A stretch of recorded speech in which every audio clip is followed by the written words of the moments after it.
Palworld has definitely come a long way from what it was a year ago. It's added a ton of new stuff like pals, items, and even new levels. Speaking of items, they added this new gigantic furnace that you can put up to 4 pals on at the same time, and there's new food options in it, which is what we're going to be talking about today. Now there is a ton of information in this video, so I do want to try to simplify it before we just throw ourselves into it. So we are going to be going by color or tier, then we're going to be going by what boost they have, and finally I'm going to make note of what I think is the best foods that you can be running at the base and while you're exploring relative to convenience. I wanted to cut in real quick and just let you guys know this video took a ton of work, taking all the pictures, writing the script, editing, and technically I haven't even started editing, but I know that's going to take forever. So if you guys do enjoy, be sure to let me know down in the comments by actually telling me what your food situation is while you're exploring, like what you carry, or do you just drop a fire ever so often and cook up some food? And what is the situation at the base? Are you using salads? Are you using pizzas? Are you giving them cake because you're crazy? Be sure to let me know down in the comments. Also, if you can't tell by my voice, I'm sick as hell, so I'm sorry I don't sound like me, but let's get into this. For the purple tier, we only have 3 items, but we're going to be starting off with mushroom quiche, which takes flour, mushroom, egg, milk, and onion for 184 nutrition and 23 sanity. All the while, it makes you stay fuller for longer, and it makes it harder for your sanity to go down. Next, we have Gale Claw Nikujaga. This has Gale Claw, onion, carrot, potato, with a total of 150 nutrition and 19 sanity. This also has an added bonus of 25% increase in defense for a period of time. Finally, for the purple foods, we have Mamarest Curry. This dish requires Mamarest meat, onion, carrots, potatoes, and red berries. For all of that, you get a whopping 418 nutrition and 52 sanity. This also has a bonus, besides the 418 nutrition, of a 25% attack bonus. Like I mentioned prior, there isn't too many food options for purple tier, but I really do hope that they plan to add more because some of those are actually really cool. Like imagine if there was a way that you could start mixing in some chemicals or like some medicine bench stuff with the cooking stuff, and like you make a tincture but it also has the boosts from the food. I feel like there's a lot of opportunities that they could make with the boosts. Moving into the blue tier, we have minestrone.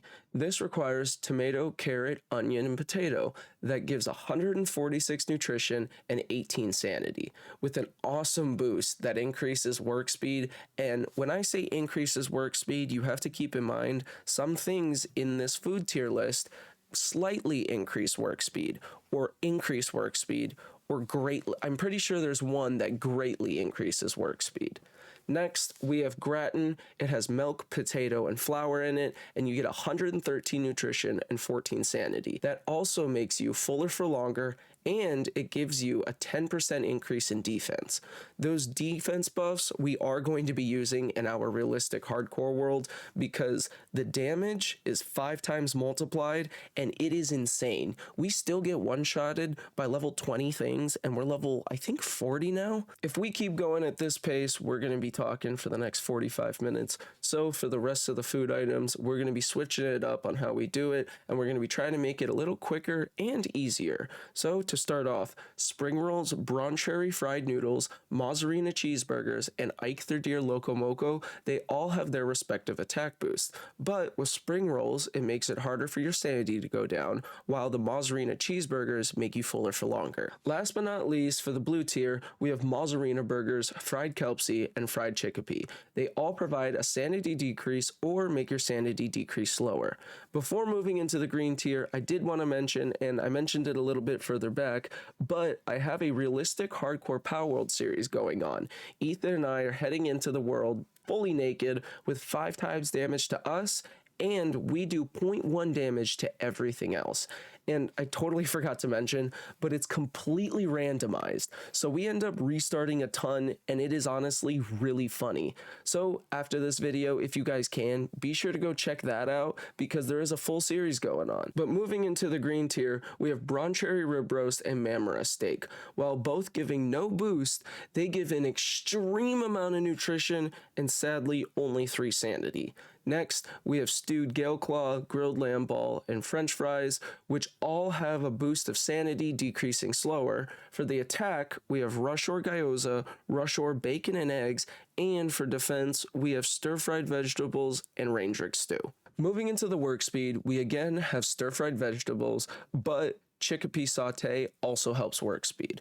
One thing to mention before moving into all the gray foods is I'm going to be rushing through these because they haven't really changed since my last food tutorial, and I recommend stuff in there. So if you are just using the gray foods or you're doing a little challenge, that actually still technically works, but this is the updated version. Another thing for the gray, we're going to be splitting it into 2 categories, one with buffs and the other one with just nutrition and sanity. For the buff category, we have carbona, pizza, mushroom soup, marinated mushrooms, omelet, salad, and pancakes.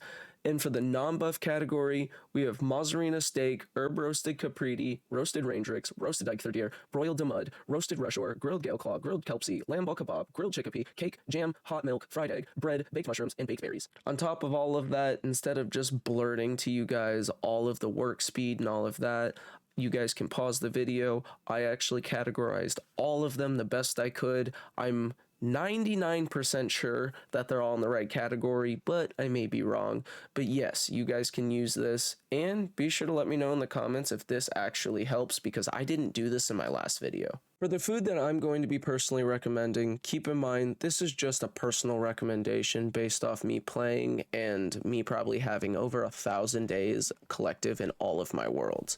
But I'm going to be doing it from beginning, middle, and then late game. For the beginning, I recommend just using cooked berries for you and your pals while you're adventuring. If you're in an area where there's a ton of chickpea or lamb ball, be sure to farm them because you can combine the meat with the berries and you can get a 10% increase on herb roasted lamb ball and a work speed boost with the chickpea saute.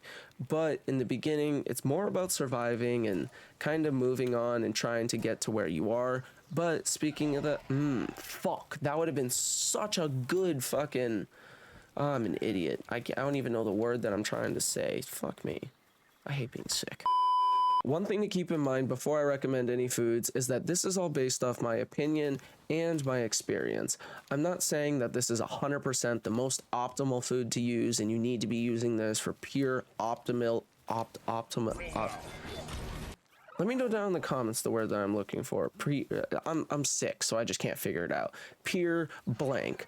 But what I am saying is that these are the methods that I use throughout the game for food, and most oftenly what I end up using throughout the specific levels.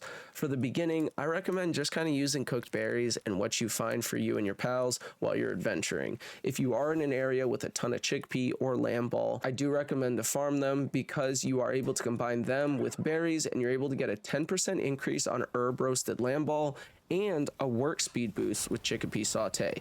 But in the beginning, it's more about surviving and not really about the boost. So let's get into the mid game. For mid game, we're going to be looking at adding all of the blue dishes to our options. At this point, you have mostly all of the options available to you because you have all of the plantations and you're high enough level to go farm low level pals. Also at this point, I try to primarily use base obtainable items like lettuce, tomatoes. I don't really like going out and specifically looking for meat. Granted, it does fill you a lot more, but I like for convenience, I don't really go for that unless I'm specifically going for boosts.